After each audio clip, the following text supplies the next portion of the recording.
Welcome to Advocation X, and this is a yours truly worthy broadcast. So, we're looking at episode 10, part 4.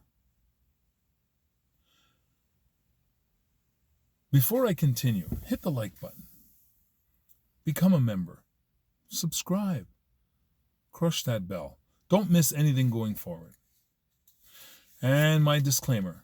This channel is made of opinion informed by facts.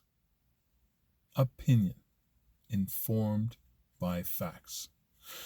So, we're going to tackle some very controversial issues here today. So, this is a series of videos that deals with, are you a racist? Harsh words, I know. But it's a question that you have to ask yourself. And ask it of your family, your neighbors, your friends. Ask them. Seriously, let us have this conversation now. Sitting down to dinner. Hey, listen, have you ever thought about whether you're a racist or not? See what they say. Most people's reaction is, no. I've never been a racist. I've always treated everybody equally. And then start to go to work on them. Get them to watch my videos. And I'll tell you, after a very short while, almost every single one is going to identify with some of the items that racist or racism contributors, one of the two, or even quiet bystanders, which is a contributor. So, have you ever been in a situation where you involved yourself in a racist conversation? Did a little chuckle. It's no big deal. Come on, that's just Bob being Bob. You know, it was funny. Come on. Still racist. It may have been funny. It's like when you saw the bully in the schoolyard running across chasing a boy and fell flat on his face.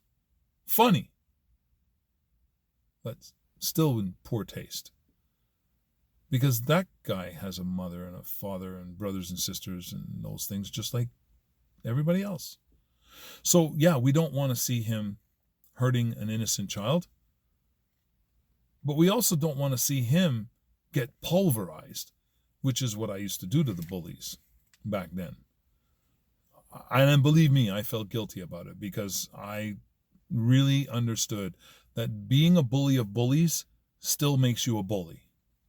And I didn't feel too good about that until some people said, well, the good outweighed the bad, meaning the protections that I afforded so many people allowed their lives to continue in a much better fashion than it would have otherwise. So, again, I'm not making excuses for it. I've already said it straight out. Being a bully of bullies is still a bully. Okay? So we would call the other stuff mitigating factors, not excuses. Found yourself in those conversations. You actually thought nobody who would ever out you. I'm going to say good chance is you were wrong.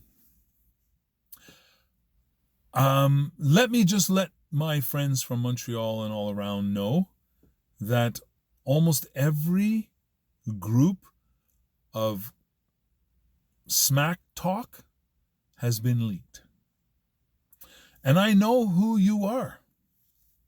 And I bet you most other people know who their trashers are because of the leaks.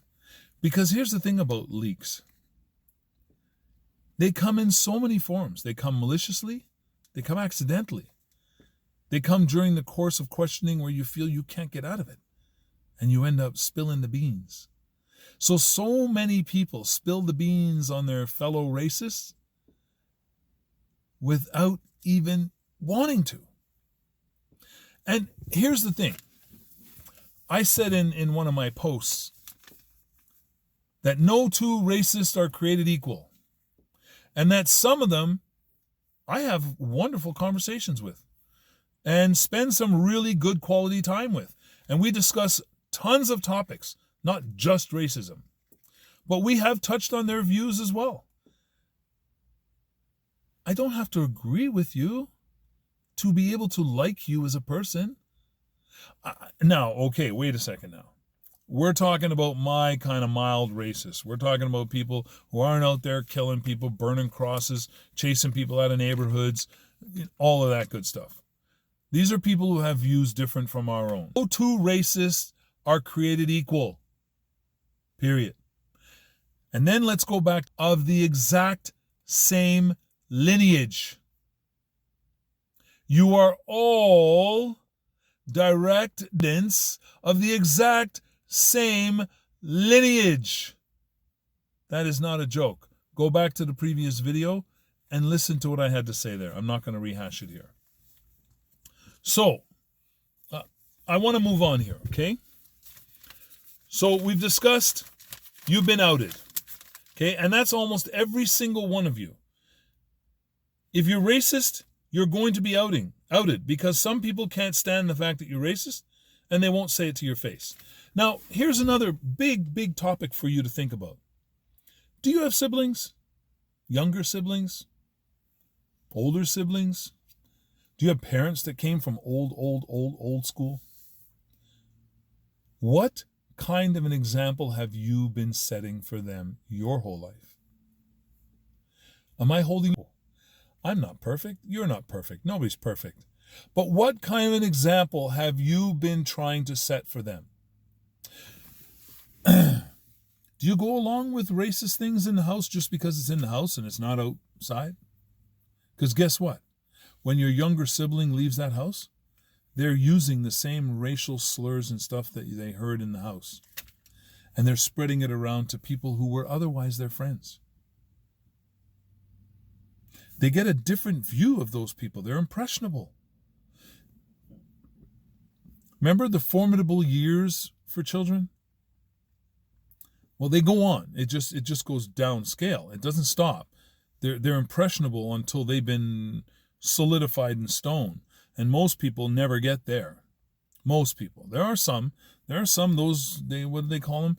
Stubborn old coots and stuff like that. They have all kinds of funny names for them. These are people who just don't seem to ever want to change their tone.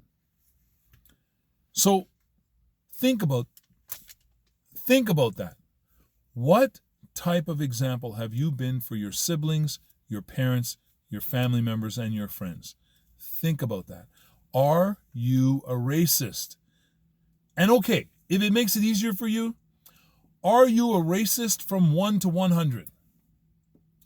Pick your own number, but make sure you pick it honestly.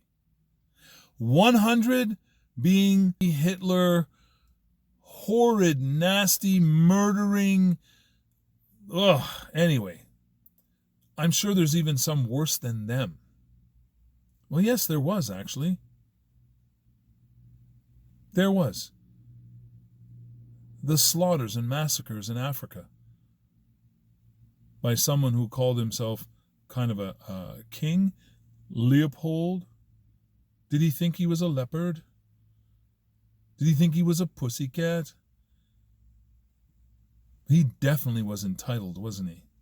Horribly and indiscriminately. So, anyways, let's put those guys in the 100 and go all the way down the line. 1 to 100, self-reflection, folks. This is an in-your-face, are you a racist kind of video. So, I want you to determine that. And then I want you to look at ways that you can improve that so that you no longer have to look yourself in the mirror and say, ooh, am I a racist? You won't even have to ask the question because you'll know that you've conquered the battle. And that's going to make our world a much better place. I can guarantee you that. Okay? So, let me move on here.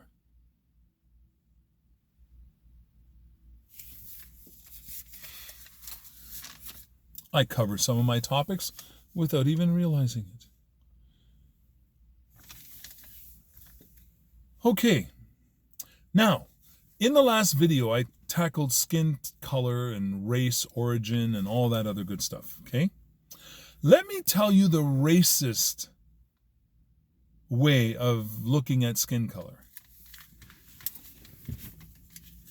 Racist comes to me, and remember, almost everything I say, unless you hear me talking in the fourth, fifth person, or whatever the case may be, is experience. So when a guy comes to me and says, sorry, buddy, but you're just a little too dark for my liking. And I say, wow, really? So you know what? You're entitled to your preference and your likes and your dislikes. And at least I appreciate the fact that you've told me that you're somebody I don't want to be around. I said, but let me tell you something. What color am I? What color do you think I am? You think I'm black, right? I said, well, you see that black shirt right there? Here, let me put my arm next to that. Oh, not so black anymore, am I? Think you're white? Go, check. Put your hand next to that white wall. Put your hand next to that white piece of paper. Or that white t-shirt. And tell me again you're white. So, your distinctions are founded on something that you have no clue what it was. And guess what that makes you? Ignorant. And that's the reason why I would prefer not to spend my time around somebody like you. Because you're ignorant. Not because you're white. Not because you feel privileged. But because you're ignorant. So, the racists always like to do that. They go, you know what? Clyde, you're a cool black guy. You know that? Like, I really like you, man. You've been really cool to me and everything else and this and that and blah, blah, blah. But you know, I can't stand those bloody Arabs. And I have to stop and look at them. I go, did you really just say that to me? I'm cool, but you're racist against Arabs? When you're talking to your Arab buddy, do you say, you're cool, buddy, but I just can't stand those people we call black? The racist way of looking at color. Well, you know, Clyde, you're dark, but you're not like those Africans. Oh my God. I am African, you... Ugh. So are you. There is every different shade of dark to light in Africa right across the continent. Every color, hair, and shade of eyes can be found right across Africa in far out reaches of the corners here, there, and the other place. I can't stand to hear that from you guys. I really can't stand to hear it from you. You need to look at that. Look in the mirror. Say it to yourself. You're racist. You know what, Clyde, man, you're really cool for a black guy. I think you're really cool. Really, I like you, man. You're racist. For a black guy? Guess what? When I'm looking outside from my eyes, all I see is the outside world. If you jumped inside my body and were looking out of my eyes, you'd see the same world I see. That's it. The only time I have to realize that I am a certain shade on the spectrum is if I'm washing or if I'm just doing everything day by day. I don't really notice anything. But if I'm washing, you know what I mean? You get to look and you see how shiny your skin is and, you know, you see how clean it looks and, oh, look, I got a little blemish there. You notice things. Oh, that's another thing. Oh, my God. Please don't tell anybody you don't see color. Unless you're colorblind. If you're colorblind, then hey, look, I digress. Then you're allowed to say that. Anybody else? Stop it. You see color. When you look at me, don't tell me you don't see my color. What color is this? Can you see that? What color is this? You don't see that? You don't see what color these are or this? You don't see that? So I picked one of the most beautiful burgundy velvet metallic colored cars I could find, so everybody would look at it and go, well, that's a no color car. We all see color. We all see color. It's whether or not color colors your decision making. If color colors your decision making, that's where we have a problem. That's where racism is, and prejudice and all those other things that we are so afraid to talk about. Talk about it, people. You see color. Ask yourself, how does that color affect you? Does it make you change your opinions or things? Does it make you listen to one person more than you would listen to another? If there was a discussion going on and a good debate between two people, and this person over here who was a shade 6 out of 100, and that person there who's a shade 80 out of 100 is having a debate, which one do you believe more when they're saying almost the same things? Do you know how many times I've sat in a debate with people and they have vehemently opposed anything I said? But if you have a third party outsider who looks and goes, hey, guys, you're saying pretty well the same thing. It's just he is coming at it from this angle and you're coming from that angle. But you guys are arguing for nothing. It's perception. That person sometimes perceives the other person as being inferior and therefore incapable of being correct. So whatever they say, even if it's mimicking the words that they just said, it's a problem. Be cognizant of that. Be aware of that. When you see that happening, understand what's going on there. Understand the dynamic and put a stop to it. Like that one person did. Said, hey, that's a personal experience, by the way, where a person came up and said, you know what? I don't know why he's arguing with you, because you're saying exactly the same thing. And then looked at the person and said, really? Like, you're going to argue with him over agreeing with you? What, because he didn't use the exact same words that you used? All of a sudden, his opinion is not credible and yours is? These are the things that help people understand, because here's what goes on. That guy gets angry at first. How dare you stick up for that inferior person? But as he walks away, he starts to realize, yeah, he actually was saying the same. Holy jeez. Yeah, he was. Because that person pointed it out and allows them to use their mind and think.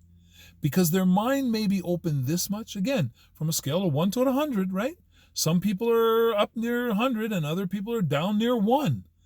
Those ones that are down near 1 are so frustrating to talk to.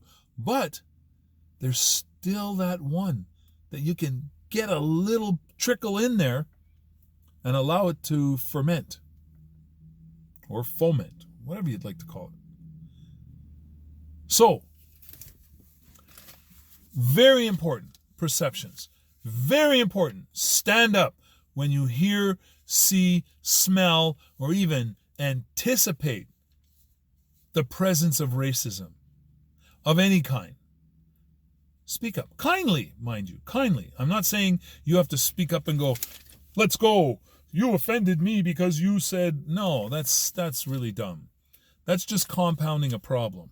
How about speak up in a nice soft tone? Help educate that person. Knowledge is power. If you leave that person ignorant, the situation's going to repeat itself many times over. And by the same token, remember, some people are on the 1 scale and some people are closer to the 100 scale. So you may not be able to drill it home, but you can plant a seed. Plant a seed. And when you see the person trying to reject the seed, just say, hey, you know what? You'll get it one day, and walk away. But at least you've made the point. You may have broken the tension.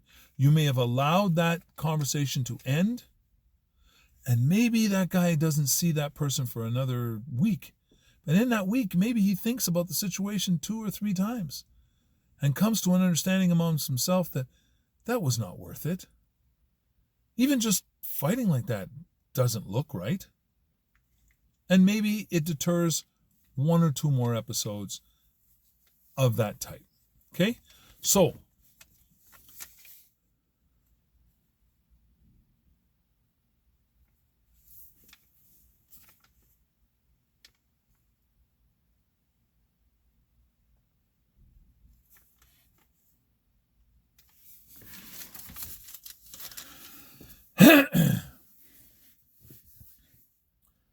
are you a racist? This is a question you must ask yourself. I'm not God. I'm not telling you it's my rule that you must. What I'm telling you is, for your own peace of mind, for the future of our planet, for the future of our people, all our people, who are all interconnected, all to the same root of the same tree, you need to self-reflect. All of you. I don't care what color you are. We know that racism and slavery was in the Arab communities. It was here, it was there.